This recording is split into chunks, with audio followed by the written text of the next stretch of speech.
That's the feeling we've all had. How new shoes would make you glad, but the best time you recall when you wore no shoes at all. Back the days.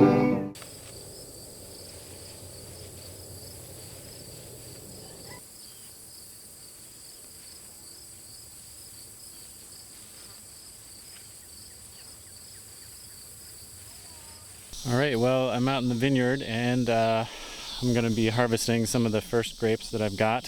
These are Concord, which is an American grape variety, and it's a pretty familiar variety because it's what most grape juice is made out of. It's the flavor of grape juice. The grape flavoring in most things is the flavor of Concord grapes.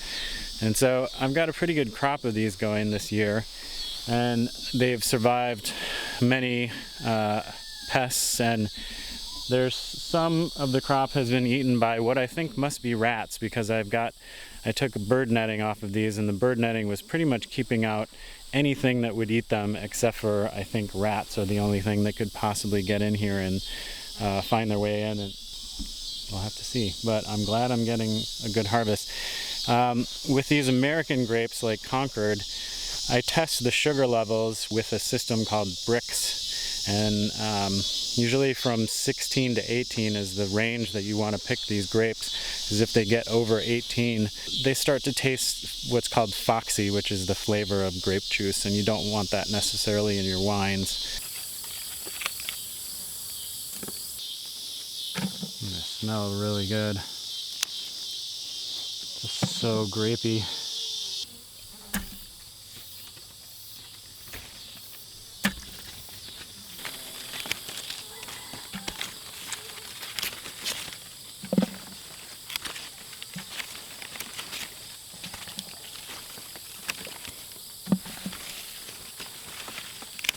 So this is the haul from 8 Concord vines. I don't really know how much it is yet. I have to take it back and weigh it. But it's pretty good, and the grapes look like they're in pretty good shape.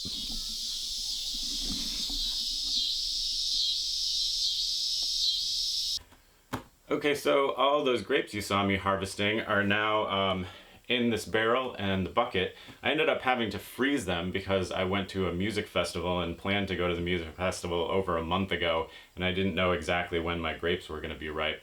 And they happened to ripen, and I would have had to start the fermentation process and been interrupted by the music festival and gone to the music festival. And you pretty much have to be around for that whole first week to monitor the fermentation, to do certain things like punching down the cap of the must.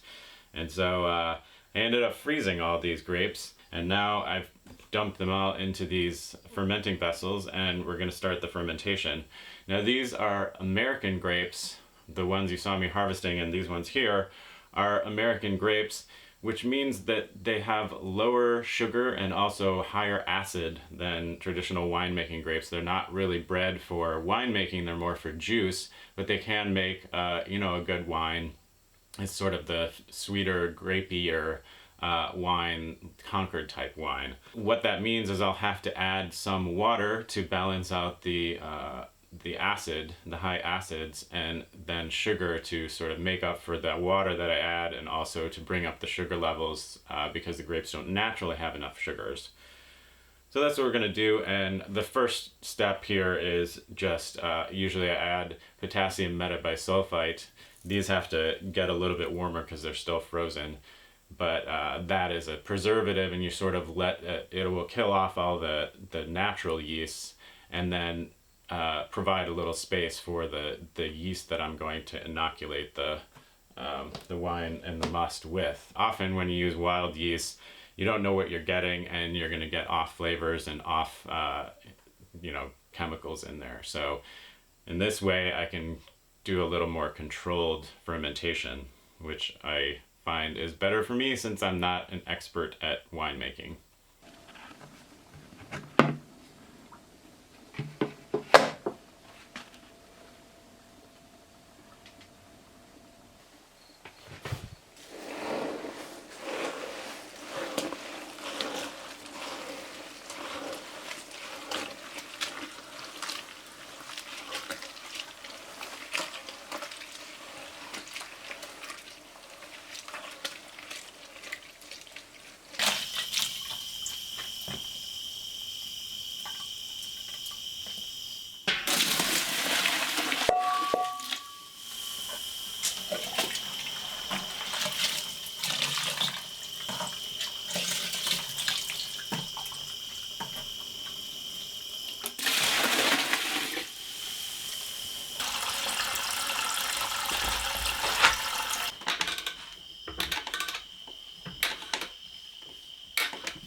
Okay, we're a little bit further along in the winemaking process now, and those frozen grapes that I showed you are actually now in the carboys. I've already pressed them. I did that last night.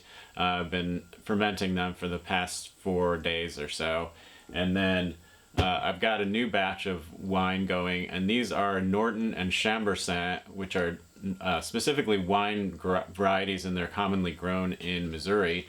They're pretty adapted to our climate, and particularly Norton is the one grape that I've found that's super resilient, disease resistant, and it grows really well in our heavy clay soil. So it's kind of ideal. It makes a full-bodied, dry oaked wine, and that's what I'm going to be doing here with that. It's been going for a couple days, and every day I come in and I just punch down the cap. It's been fairly active. I need to do a test with the hydrometer and see what the sugar levels are now. But I'm just punching down that cap here. And then this other carboy has Foch, Maréchal Foch, and Leon Malot, and Frontenac. And the Frontenac was starting to get a little bit diseased, and I ended up having to pick the Malot and the Foch early because they were splitting in the rain, and they seem to be kind of susceptible to that. We got a heavy rain and they all split. So, but anyways, I think the wine is turning out pretty good. I might have to do some things to sort of ameliorate the issues that can come up when you harvest grapes early. But that's kind of just my situation I have to deal with, and we'll see how it goes.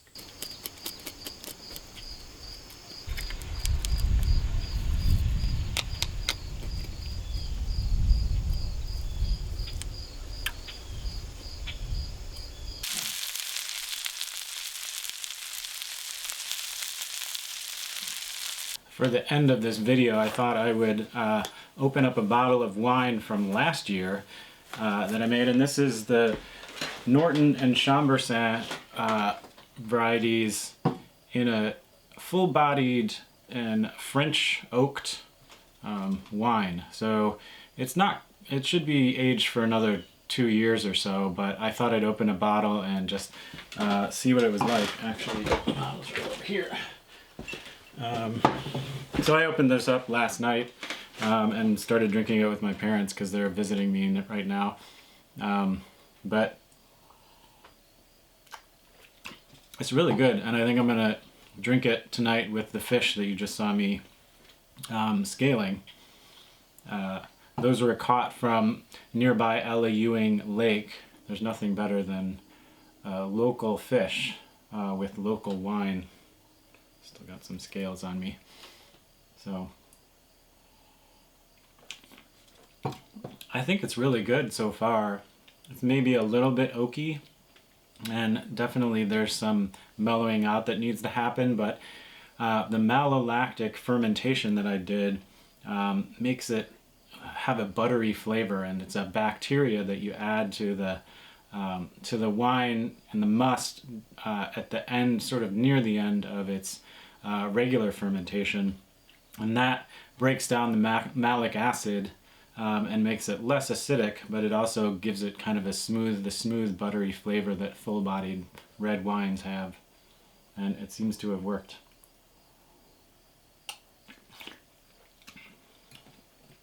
Not bad. I think it's one of the best red wines that I've made so far, so I'm getting better at it.